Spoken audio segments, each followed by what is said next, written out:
Today will be the last of this 4-part mini-series of looking at cameras of old, from a brand I actually recognize. Canon. Well, this is just a bag, but this is the Canon EOS Rebel S2, or in Europe, it was known as the EOS 1000 FN, or in Japan, it was known as the EOS 1000 SQD, because of course it was. This is the most modern looking camera, I would say, of all the ones that we've been looking at as part of the collection.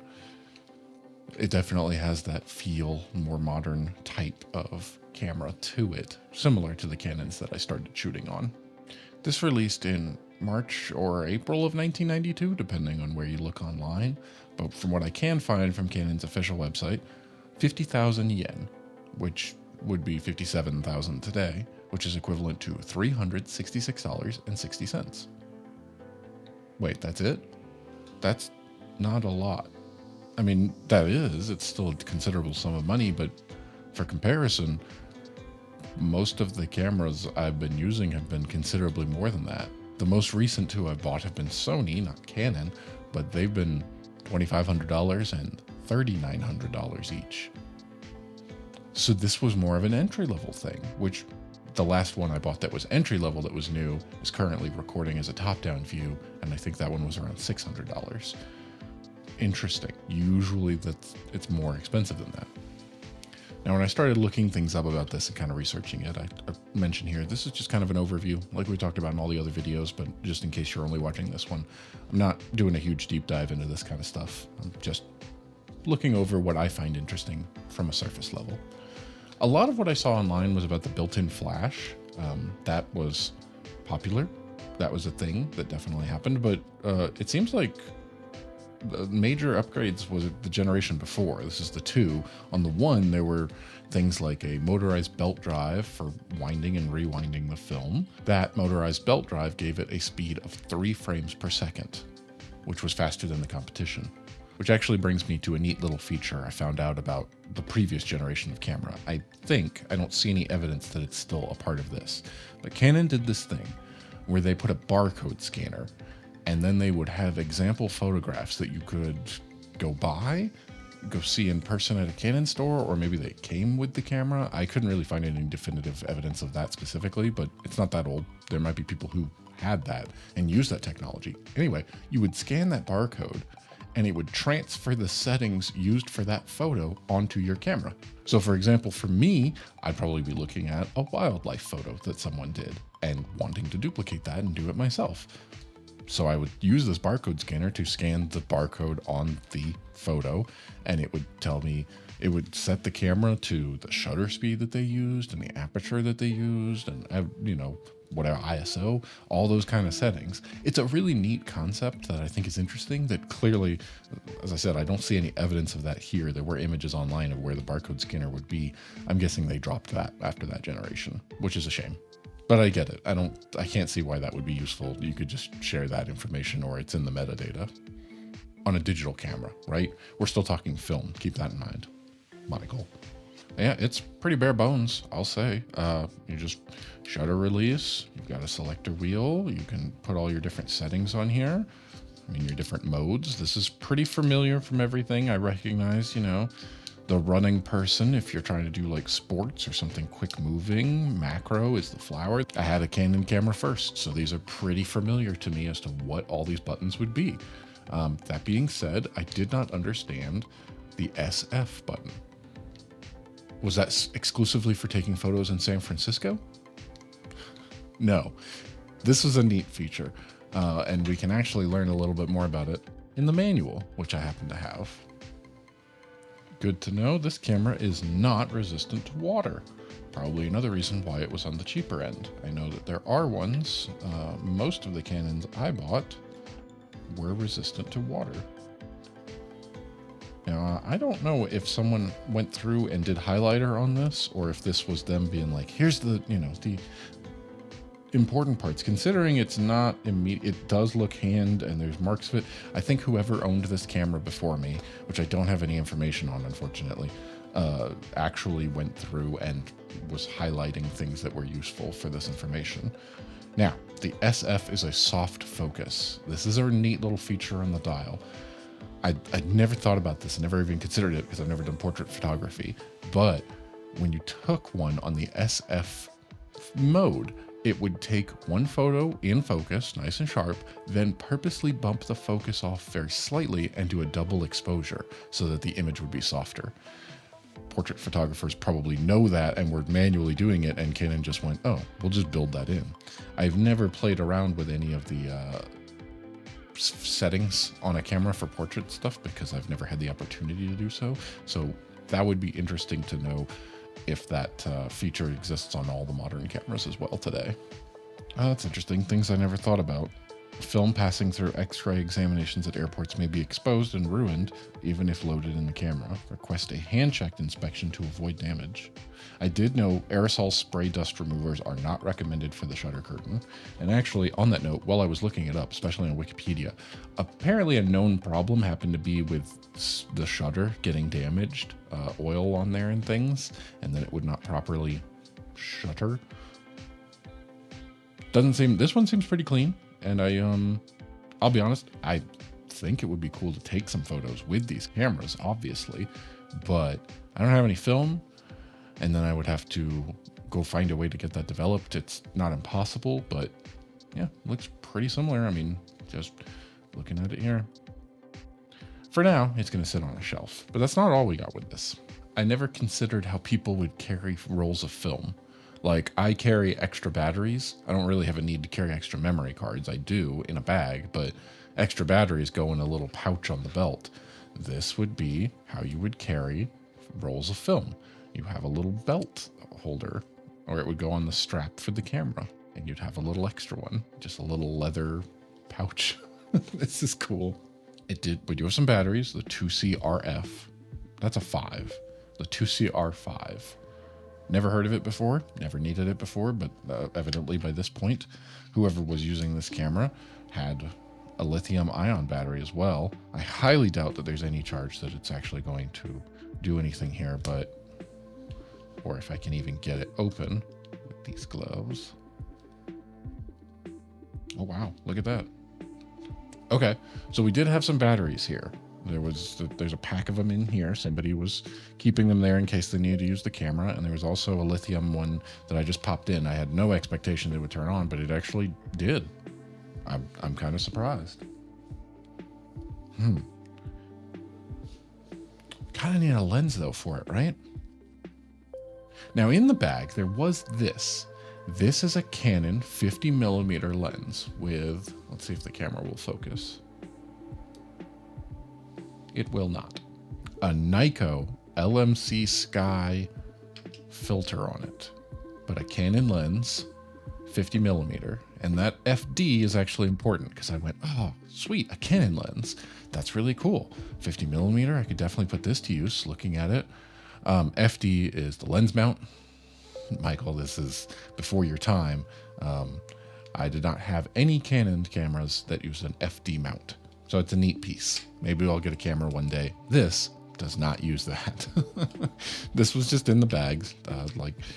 It's cool. I assume it works. It looks to be in perfect working condition. I don't see any problems with it. It does have a lock on there for the cap, which I find is interesting, and none of the other ones I've ever used have had a locking mechanism. It appears to be in good condition. Everything seems to be fine with it. I can't tell if the irises work, actually. Some of them might be manual, but this one is not. So it would actually need to be connected to an FD mounted camera. So unfortunately, I don't have a lens for that. Or do I? In the bag, attached to this camera was a Tamron lens. I am familiar with Tamron. I have some of their lenses. This is not related to that. That was an adapter. If you've noticed, if you've been watching over the last few videos, we've had a little bit closer angles and different look to the overhead camera because I've been using this lens. Just to jump in here, a note from later on, I thought I was being clever by recording the Canon one first when I sat down to record all of these videos. And so the Tamron lens that I so cleverly hooked up and made sure that it at least worked. What I didn't check was the focus distance.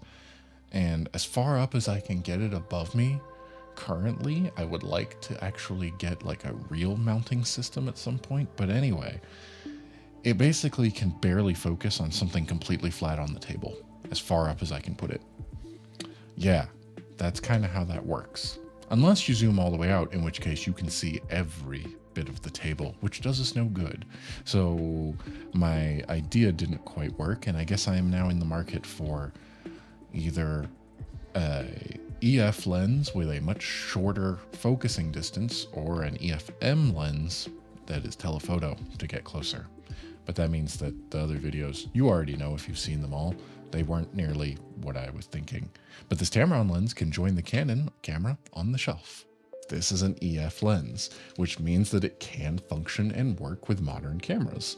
The one above us is an EFM for their mirrorless line, which means I needed an adapter, but we've been using it. That's actually really cool. Out of everything else that came in, this lens actually is going into use because I needed a zoom and I didn't want to spend any money on an M lens. But anyway, so we have a Tamron 28 to 200. That's actually really cool. Let's see. Yep. Is working in focus. Let's see if I can. I don't have any film,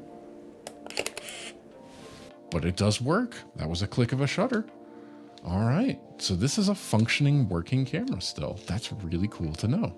I did not expect that. It is as old as I am. I'm slightly older, but there we go. We do have some paperwork here. Along with the manual, we have some lens cleaning paper from Kodak. I don't know how many are left of the 50 sheets there. And then we have Tamron. We have the manual for a 28 to 200. Very cool. Let's take a look at that. This kind of roadmap style, showing you all the little features. Actually, it's just highlighting all of them. It circles all of them here. And then I suppose once we open it up, there will be, yes, direction of parts. Here's how you can focus. Here's how you can... Interesting. So did they okay. Yes. Each camera, each model has a dedicated fixed mount. Okay. So they printed one set of instructions for everything and then just denoted on there which ones would work for which. But Tamron made this lens for Canon, Minolta, and Nikon's 35mm autofocusing SLR. Each one has a dedicated mount. So it mentions all the different things. There should even be a lens hood. I think I have that in here. It's small, but it is a Tamron lens hood. It's a little bitty thing because it goes as wide as 28mm. That makes sense. The ones that I have, lens hoods, are much bigger because mostly I have telephoto lenses. There we go. And I guess it flips over on the other side. Oh, because that's in another language. Cool. So there's that. This came with the Canon camera, I assume. International Service Network. So if I had to guess, this, which is not so much in English, it's in all languages. Oh, interesting. Okay, so this is just like a brochure of phone numbers you can call for information on your Canon camera. Not a warranty card like I thought it was going to be. That's what I'm used to, is when you get something in there and go, well, I don't need that. For Canon EOS 500 users, which we are not. Be aware. Oh, interesting. Okay, so this, I don't want to read the whole thing, and I don't know if it's going to be able to zoom in for you to see that, but it's a note on here when, I guess this came with the Tamron lens and was giving you a heads up if you are using that particular camera. It had specific instructions because of how it worked. The rest of what was in the bag was just more camera straps and things. So I'm kind of surprised. I'm glad it still works. That's really cool. I might be able to use it one day if I buy some 35mm film. That would be an experience. I have never, well, I can't say never shot on film, but basically I've never shot on film. I've used a disposable camera, but that was about it. But it would certainly be, and I should at the very least do it once to see what it's like, right? And now I have a film camera that actually functions, that works, that I can get film for, because I assume I can get 35mm film without a problem. I've heard that it's been coming back around and some people really like the look of it. I've watched a whole series on how the film is developed in the modern age and the technology that they use for it. It's really interesting. Oh, it even has it. Okay, so it's got a shutter count now. There's one. Oh, and now it's been activated. It's telling me, I assume, the speed there, maybe? I did not expect to use this, so I did not plug it in beforehand and play with it. This is the first time I'm doing it. So the autofocus does work. And there it is, taking a picture. I assumed that would have gone to 2, but maybe it can't because it recognizes that there's not actually film in here since it's got that motorized. Oh wait, I'm on the soft focus. So that was it doing its... Come on. Do the thing now. No? Do I actually need to like get a subject in view? Okay. I think those 2 clicks were the shutter both times. Let's see. Is it smart enough to know when there's not a lens and it won't do it? Try to get the light here. Okay. So it only did 1 because there wasn't a lens attached. This is fascinating. Really interesting. So now with this camera, this is great. Not only is it cool to dive into and have a film camera that I could use if I wanted to pop the batteries in, which I probably need to take out now, and go shoot film. Not something I've ever had before, not something I've spent money on, was a film camera because I had no intention of doing that, but it probably would be a good experience, at least for me, to go run through a roll of film and see what it's like. And I have a lens to go with it, and more importantly, I now have a lens that is a zoom lens, and we can get nice and close, and much closer than we are whenever we need to look at something close here in the recording setup without having to spend any money. That's fantastic. That's really exciting. We've definitely needed it for a while. If you go back and look at some of the videos I did with Magic cards, which are much smaller, and see how far zoomed out and like I'm up on top of a little box to try to keep it in focus. No more. I got plenty of zoom. A 28 to 200 just up above my head gives me all the room I need. So it's really exciting that I got something like that. I have another camera. It looks cool. It looks like the Canon cameras that I'm familiar with. So I'm excited and happy about this. And we got to learn a little bit about cameras, what they were doing and what they were making right around the year after I was born. Really neat, really cool stuff. But there we go. That wraps it up. This was our last camera to look at in this little mini series of a box I got from my brother. Thank you.